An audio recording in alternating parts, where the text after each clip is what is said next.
Hello everyone, my name is Soumil Arora and today I'm going to be talking to you about the Marrakesh ePrix, which is the third round of the 2017-18 Formula E season. So we start off by talking about Sam Bird, the World Championship leader. Sam has been on a really good run of form lately, and in Hong Kong he won race 1 by a really huge margin, although he had a drive-through penalty, which makes it all the more impressive. Driving in the DS Virgin Racing car for both the races, for the entire season actually, he started 13th in race 2 thanks to a grid penalty, and he finished 5th, which was really impressive from his side. And according to me, he was the best driver on the grid in Hong Kong. So there is no doubt about Sam's potential. He is a fantastic driver. But what Sam Bird lacks is consistency. We saw that in the first 3 seasons, and if Sam needs to win the World Championship this time around, he needs to be much more consistent and much more regular in packing the performances that he usually does. So I think Marrakesh is the right place for him to do so. We are into the third round of the World Championship. It's going to be a 14-round championship. So the earlier he starts getting on track, the more better results that he gets at first, the better start that he gets, it'll be much better for him later on because he'll be able to develop a gap. And as I previously mentioned, needs to be more regular. So if he can combine these factors along with his potential and bring it together with the really good car he has with the DS Virgin, I see no reason why Sam Bird will not be the world champion this time.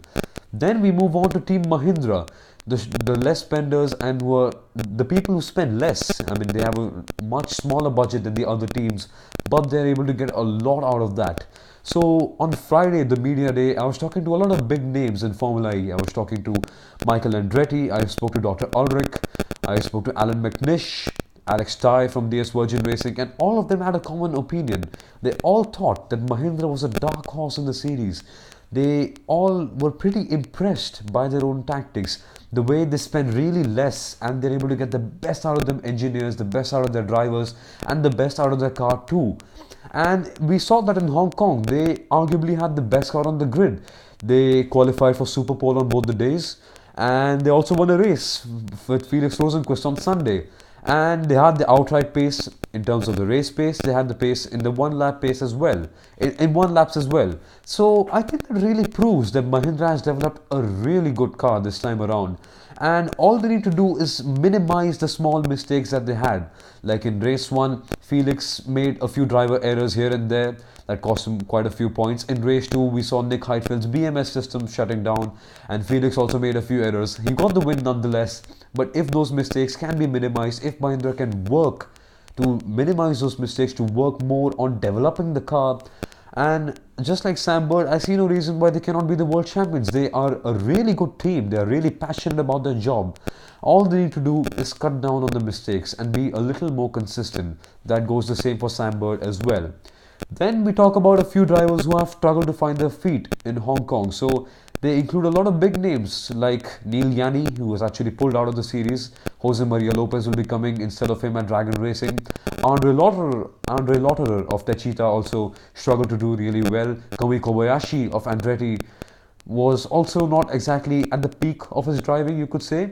And then there are the two big names of Formula E, Lucas de Grassi and Sebastien Buemi. So these two drivers have been fighting for the World Championship since the inception of the series. And they have fought for wins, they have fought for podiums, they have been right at the very peak of the championship. And suddenly season 4 begins and these two are nowhere close to the top. It's really surprising actually. Both of these drivers, Lucas de Grassi and Sebastien Buemi, my apologies, are the icons of the series, and seeing them perform so poorly kind of hurts the series' popularity, you could say. So it'll be better for the series as well as for themselves if they start performing really well in Marrakesh. They need to find their feet, they need to get on track and get the victories. So if they are to challenge for the World Championship this year, which of course is the goal for every single driver and team on the grid, they must fire quickly. We are already 2 rounds down and we are heading into the third round of a 14-round championship. So if they don't fire quickly, if they don't perform well as soon as possible, I don't think that they will have a good chance of winning the World Championship. So they need to be quick. They need to perform as soon as possible. And if they're able to do so, there's no doubting their potential. They're two fantastic drivers. And all they need to do is get back on the right track. And even Renault, for that matter, they haven't done really well. Audi still seems to have the pace. Daniel Abt won race two in Hong Kong, but he was sadly disqualified. But Renault seemed to lack the overall pace, and they really need to work hard to get it back on track, because a team like Renault is expected to win all the time, and seeing this from them is a little disappointing, you could say, but I'm sure that they will fight back and come back stronger. Then I would like to talk about my drivers to watch out for this weekend, and those two will be Daniel Abt and Edoardo Mortara. So Daniel Abt, as I mentioned previously, he won race 2 in Hong Kong. He put a fantastic drive, his first Formula E victory actually, but he was sadly disqualified later after the race for a technical infringement which I believe would not have much of an impact on his car's pace. So it was really sad to see that happening. But what will be interesting for Marrakesh will be how Daniel Abt will react to this, and how will he bounce back and probably deliver a really good performance. So what for me, it'll be really interesting to see how Daniel Abt will come back, how will he regain his attention, his concentration, and put up a better drive. Then speaking of Edoardo Mortara is, you could say, the new phenomenon of the series. He's a new sensation.